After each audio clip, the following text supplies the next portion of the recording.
ಎಲ್ಲರಿಗೂ ನಮಸ್ತೆ. ಹಿತವಾದ ಸಿಹಿಜ್ವಾಲೆ ಕಥೆಯ ಮುಂದುವರೆದ ಭಾಗವಿದು.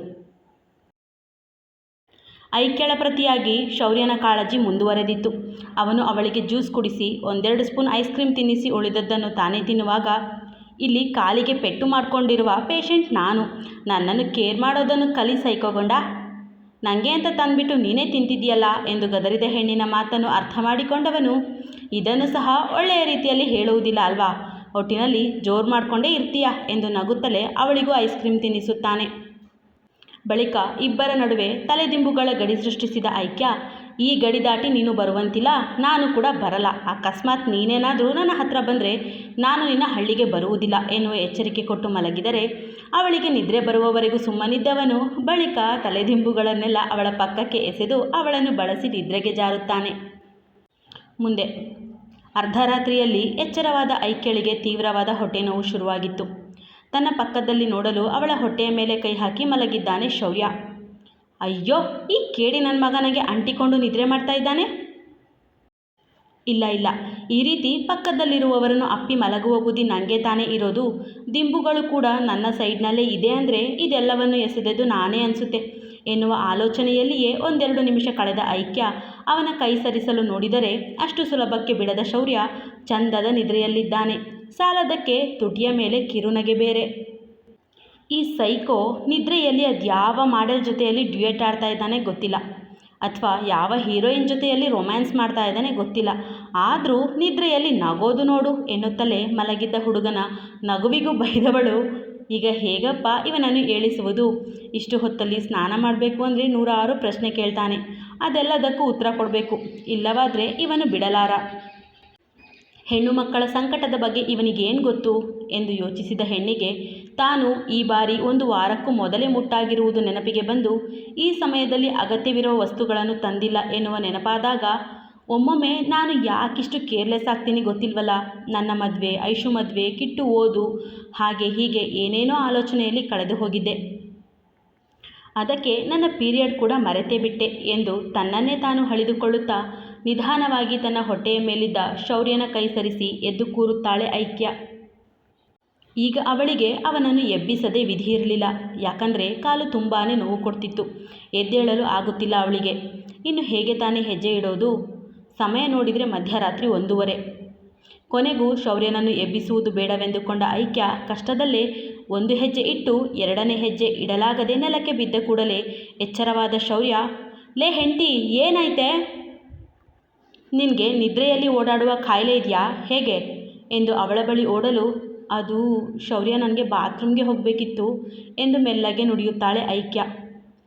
ಅದಕ್ಕೆ ನನ್ನನ್ನು ಎಬ್ಬಿಸಲು ಆಗಲಿಲ್ವ ಹೆಂಡ್ತಿ ಎಂದು ಮುಖದಪ್ಪ ಮಾಡುವ ಶೌರ್ಯನಿಗೆ, ಅರ್ಧರಾತ್ರಿ ಆಗಿತ್ತಲ್ವಾ ಅದಕ್ಕೆ ಹೇಳಲಿಲ್ಲ ಎಂದರೂ ಅವಳನ್ನು ಎತ್ತಿಕೊಂಡ ಶೌರ್ಯ, ಅರ್ಧರಾತ್ರಿ ಆದ್ರೇನು ಹೆಂಡ್ತಿ, ನಾನು ನಿನ್ನ ಗಂಡ ತಾನೆ, ನನ್ನ ಹತ್ರ ಹೇಳಲು ಸಂಕೋಚವೇಕೆ ಹೆಂಡ್ತಿ ಎಂದಾಗ, ಅದು ನಾನು ಈಗಷ್ಟೇ ಪೀರಿಯಡ್ ಆದ ಶೌರ್ಯ, ಸೊ ನನಗೆ ಈಗಲೇ ಸ್ನಾನ ಮಾಡಬೇಕು, ಅದು ನನ್ನ ಅಭ್ಯಾಸ, ಇದನ್ನೆಲ್ಲ ನಿನಗೆ ಹೇಗೆ ಹೇಳೋದು ಅಂತ ನಾನೇ ಎದ್ದಿದ್ದು ಎಂದು ಮುಖವನ್ನು ಪಕ್ಕಕ್ಕೆ ಹಾಕುತ್ತಾಳೆ ಐಕ್ಯ.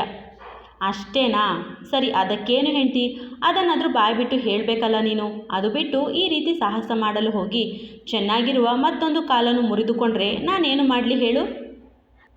ಅಥವಾ ನಡೆಯುವ ಸಾಹಸ ಮಾಡಿ ನೀನು ನಮ್ಮ ರೂಮಲ್ಲಿ ಈಡುಗಾಯಿ ಹಾಕಿದರೆ ಏನೇ ಗತಿ ಎಂದು ಗದರುತ್ತಲೇ ಅವಳನ್ನು ಬಚ್ಚಲಿಗೆ ಬಿಟ್ಟವನು, ನೋಡೆ ಹೆಂಡ್ತಿ, ನನ್ನ ಮನೆಯಲ್ಲಿ ನನ್ನ ರೂಮಲ್ಲಿ ಯಾವ ರೀತಿಯ ಕಟ್ಟುಪಾಡು ಇಟ್ಟಿಲ್ಲ, ನೀನು ನಿನ್ನಿಷ್ಟ ಬಂದಂತೆ ಇರಬಹುದು, ಅರ್ಥವಾಯ್ತಾ? ಈಗ ನಿನಗೆ ಬೇರೆ ಏನಾದರೂ ಬೇಕೇನೆ ಹೆಂಡ್ತಿ ಎಂದಾಗ ಅವನಿಗೆ ಬೆನ್ನು ಹಾಕಿ ನಿಂತ ಐಕ್ಯ,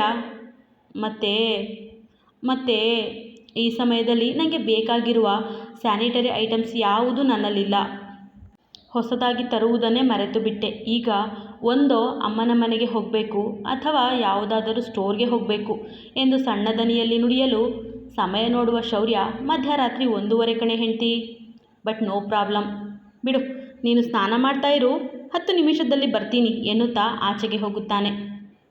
ಹೇಳಿದಂತೆಯೇ 10 ನಿಮಿಷಕ್ಕೆ ಮರಳಿ ಬಂದ ಶೌರ್ಯ, ಲೇ ಹೆಂಡ್ತಿ, ತಗೋ, ನೀನು ಕೇಳಿದ ಸ್ಯಾನಿಟರಿ ಐಟಮ್ಸ್ ಇದೆ ತಾನೆ, ಆದರೆ ನೀನು ಸ್ನಾನವನ್ನೇ ಮಾಡಿಲ್ವಲ್ಲ ಹೆಂಡ್ತಿ, ಅಥವಾ ನಾನು ಸ್ನಾನ ಮಾಡಿಸಲು ಹೆಲ್ಪ್ ಮಾಡಬೇಕೇನೆ?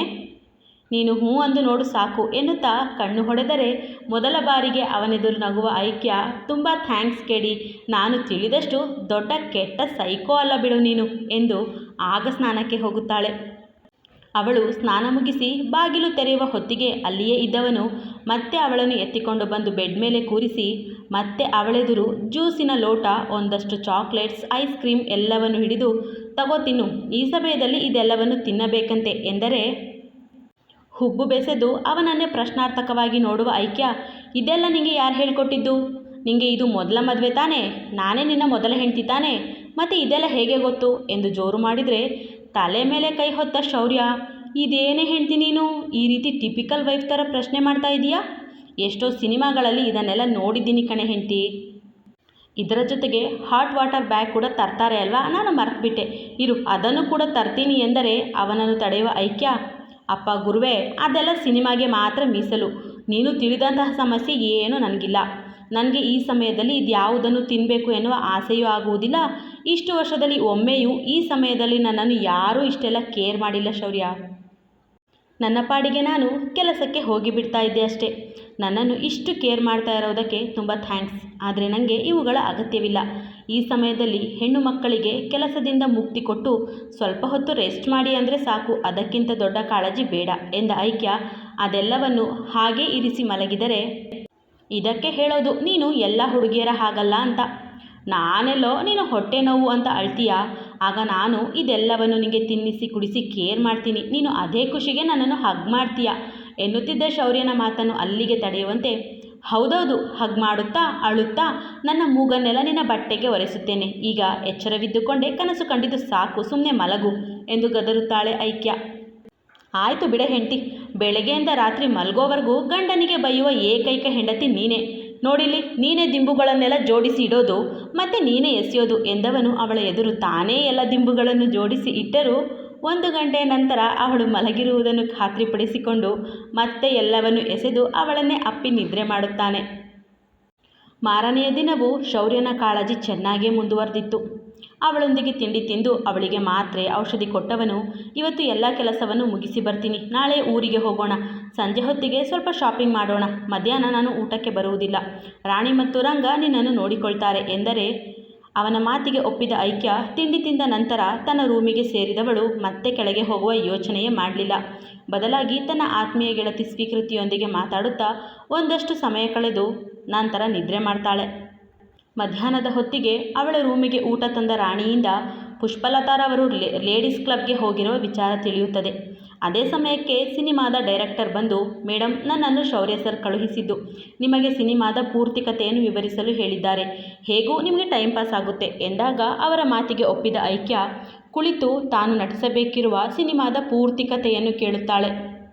ಕತೆ ಹೇಳಿದ ಡೈರೆಕ್ಟರ್ ಹೋದ ನಂತರ ತನ್ನ ಭಾವ ಅಪ್ರಮೇಯನಿಗೆ ಕರೆ ಮಾಡಿದರೆ ಮೊದಮೊದಲು ಕರೆ ಸ್ವೀಕರಿಸದ ಅಪ್ಪು ಕೊನೆಗೂ ಕರೆ ಸ್ವೀಕರಿಸಿ, ಹೇಗಿದೆಯಾ ಅಚ್ಚುಕುಟ್ಟಿ ಎನ್ನಲು, ಸದ್ಯ ಈಗಲಾದರೂ ನಿಮಗೆ ನನ್ನ ಮೇಲಿನ ಕೋಪ ಕಮ್ಮಿ ಆಯ್ತಲ್ಲ ಭಾವ, ನಾನು ಚೆನ್ನಾಗಿದ್ದೀನಿ, ನನ್ನ ಗಂಡ ನನ್ನನ್ನು ತುಂಬ ಚೆನ್ನಾಗಿ ನೋಡಿಕೊಳ್ತಾ ಇದ್ದಾರೆ, ನೀವು ಹೇಗಿದ್ದೀರಾ ಎನ್ನುವ ಐಕ್ಯ ಅವನು, ನಾನು ಕೂಡ ಹೇಗೋ ಇದ್ದೀನಿ ಬಿಡು ಎಂದು ಬೇಸರದಲ್ಲಿ ಹೇಳಿದಾಗ, ಯಾಕಿಷ್ಟು ಬೇಸರದಲ್ಲಿ ಮಾತಾಡ್ತಾ ಇದ್ದೀರಾ ಭಾವ, ನನ್ನನ್ನೇ ಯೋಚಿಸಿಕೊಂಡು ನಿಮ್ಮ ಭವಿಷ್ಯವನ್ನು ಒಂಟಿಯಾಗಿ ಕಳಿಬೇಡಿ, ನಾನಿಲ್ಲಿ ನನ್ನ ಗಂಡನೊಂದಿಗೆ ತುಂಬಾ ಚೆನ್ನಾಗಿದ್ದೀನಿ.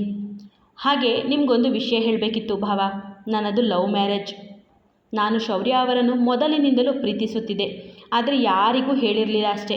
ನನ್ನ ಪ್ರೀತಿ ಕೈಗೂಡಿದ ಖುಷಿ ನನಗಿದೆ, ಹಾಗಾಗಿ ತುಂಬಾ ಚೆನ್ನಾಗಿ ಜೀವನ ಮಾಡ್ತಾ ಇದ್ದೀನಿ. ಶೌರ್ಯ ಅಂತೂ ನನ್ನನ್ನು ಪ್ರಾಣಕ್ಕಿಂತ ಹೆಚ್ಚಾಗಿ ಪ್ರೀತಿಸ್ತಾರೆ, ನನ್ನ ಕಾಲನ್ನು ನೆಲದ ಮೇಲೆ ಸೋಕಿಸದಷ್ಟು ಚೆನ್ನಾಗಿ ನೋಡಿಕೊಳ್ತಾ ಇದ್ದಾರೆ.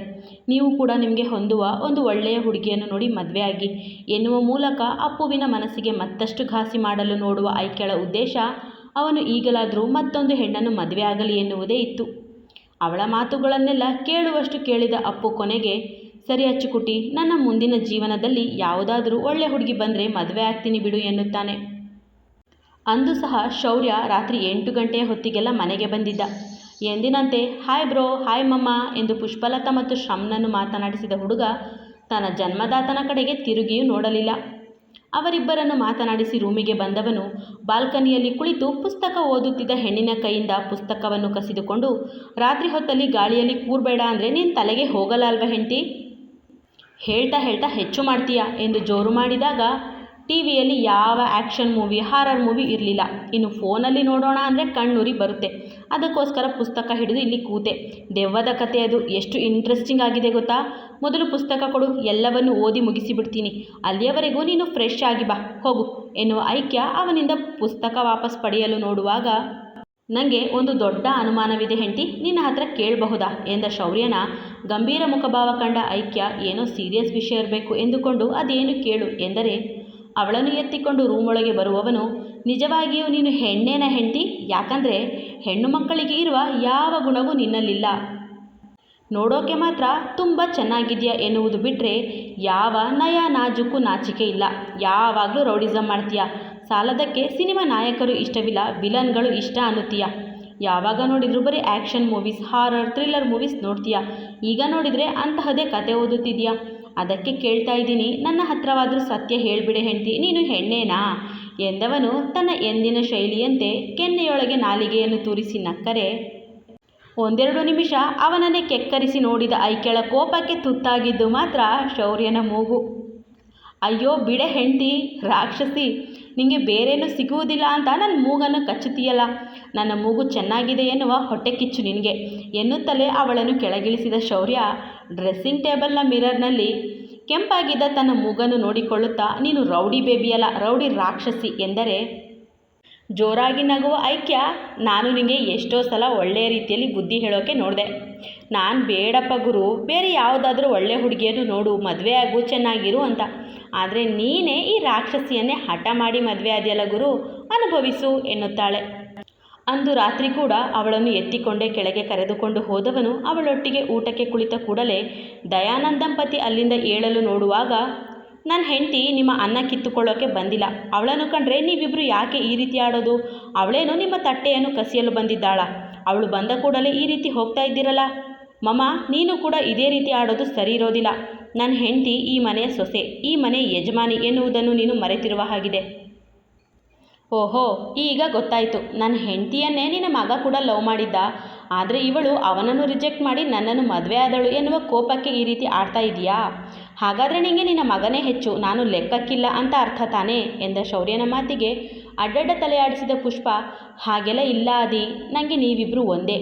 ನಾನು ಮನಸಾರೆ ನಿನ್ನನ್ನು ನನ್ನ ಮಗ ಎಂದು ಸ್ವೀಕಾರ ಮಾಡಿದ್ದೀನಿ ಮಗನೇ. ನಿನ್ನ ಹೆಂಡತಿಯ ಮೇಲೆ ಸ್ವಲ್ಪ ಕೋಪವಿರಬಹುದು ನಿಜ, ಆದರೆ ನೀನು ತಿಳಿದಂತೆಲ್ಲ ನಾನು ಯೋಚನೆ ಮಾಡುವುದಿಲ್ಲ. ನನ್ನ ಬಗ್ಗೆ ತಪ್ಪು ತಿಳಿಬೇಡ ಎಂದು ನಯವಾಗಿ ಮಾತನಾಡುತ್ತಾ ಅಲ್ಲಿಯೇ ಊಟಕ್ಕೆ ಕುಳಿತರೆ ಮುಖ ಸಿಂಡರಿಸಿಕೊಂಡೇ ತಾನು ಸಹ ಊಟಕ್ಕೆ ಕೂರುತ್ತಾರೆ ದಯಾನಂದ್. ಇನ್ನು ಶ್ರಮ್ಮಂತೂ ಮಹಾ ಮೌನಿ. ಅವರಿಬ್ಬರು ಕುಳಿತ ನಂತರ ಶೌರ್ಯ ಶುರು ಮಾಡಿದ ತನ್ನ ವರಸೆಯನ್ನು, ಲೇ ಹೆಂಡತಿ, ಹೊಟ್ಟೆ ತುಂಬ ಊಟ ಮಾಡು. ಇದೇನು ಪುಕ್ಸಟ್ಟೆ ಬಂದಿರುವ ಊಟವಲ್ಲ ಕಣೆ. ನಿನ್ನ ಗಂಡ ಕಷ್ಟಪಟ್ಟು ದುಡಿದು ಬೆವರು ಸುರಿಸಿ ಸಂಪಾದಿಸ ಹಣದಿಂದ ಮಾಡಿರುವ ಊಟ. ಯಾವ ಹಿಂಜರಿಕೆಯೂ ಇಲ್ಲದೆ ಹೊಟ್ಟೆ ತುಂಬ ಊಟ ಮಾಡು. ನಿನ್ನ ಗಂಡ ಕಂಡವರ ಆಸ್ತಿಯಲ್ಲಿ ಉಂಡು ತಿಂದು ಮಜಾ ಮಾಡ್ತಾ ಇಲ್ಲ. ನಿನ್ನ ಅತ್ತೆ ಅಂದರೆ ನನ್ನ ಅಮ್ಮನ ಪಾಲಿನ ಆಸ್ತಿಯನ್ನು ಬೆಳೆಸಿ ಸಂಪಾದಿಸಿರುವ ಹಣದಲ್ಲಿ ಮಾಡಿರುವ ಅಡುಗೆ ಇದು. ಹಾಗಾಗಿ ಈ ಊಟ ಮಾಡುವ ಎಲ್ಲ ಹಕ್ಕು ಅಧಿಕಾರ ನಿನಗಿದೆ. ಯಾವುದೇ ಮುಜುಗರವಿಲ್ಲದೆ ಹೊಟ್ಟೆ ತುಂಬ ಊಟ ಮಾಡು ಎನ್ನುತ್ತಲೇ ಐಕ್ಯ ಬೇಡ ಬೇಡವೆಂದರೂ ಕೇಳದೆ ಅವಳಿಗೆ ತುತ್ತಿಟ್ಟು ಊಟ ಮಾಡಿಸಿ, ಅವಳಿಗೆ ಹಾಲು ಇಷ್ಟವಿಲ್ಲವೆಂದರೂ ಕೇಳದೆ ಹಾಲನ್ನು ಕೂಡ ಕುಡಿಸಿ ಹಣ್ಣನ್ನು ತಿನ್ನಿಸಿ, ರಂಗ, ರಾಣಿ, ನಾಳೆ ನಾನು ಮತ್ತು ನನ್ನ ಹೆಂಡತಿ ಹಳ್ಳಿಗೆ ಹೋಗ್ತಾ ಇದ್ದೀವಿ. ಯಾವ ಹಳ್ಳಿ ಗೊತ್ತಲ್ಲ? ಹಾಲನಹಳ್ಳಿ. ನನ್ನ ಅಮ್ಮನ ತವರು ಮನೆಗೆ ಹೋಗ್ತಾ ಇದ್ದೀವಿ. 3-4 ದಿನ ಇರುವುದಿಲ್ಲ ಎಂದು ಎಲ್ಲರಿಗೂ ಕೇಳುವಂತೆ ಹೇಳಿ ಮತ್ತೆ ಐಕ್ಯಳನ್ನು ತೋಳಿಗೆ ತೆಗೆದುಕೊಂಡು ರೂಮಿಗೆ ಬರುತ್ತಾನೆ. ಇಂದು ಸಹ ಅವನು ಲ್ಯಾಪ್ಟಾಪ್ನಲ್ಲಿ ಮುಳುಗಿದರೆ ಒಂದಷ್ಟು ಹೊತ್ತು ಸಿನಿಮಾ ನೋಡಿದ ಐಕ್ಯ ಇಬ್ಬರ ನಡುವೆ ದಿಂಬಿಟ್ಟು ಮಲಗುತ್ತಾಳೆ. ಆದರೆ ಅವಳು ಮಲಗುವುದನ್ನೇ ಕಾದಿದ್ದವನು ಅವಳ ಕಾಲಡಿಗೆ ಮೃದುವಾದ ದಿಂಬಿಟ್ಟು ಅವಳು ತಮ್ಮಿಬ್ಬರ ಮಧ್ಯೆ ಇಟ್ಟಿದ್ದ ದಿಂಬುಗಳೆಲ್ಲವನ್ನು ಕಿತ್ತೆಸೆದು ಅವಳನ್ನು ಲಘುವಾಗಿ ಅಪ್ಪಿ ನಿದ್ರೆಗೆ ಜಾರುತ್ತಾನೆ. ಕಥೆ ಮುಂದುವರಿಯುವುದು. ಎಂದಿನಂತೆ ನಿಮ್ಮ ಪ್ರೋತ್ಸಾಹದ ನಿರೀಕ್ಷೆಯಲ್ಲಿ.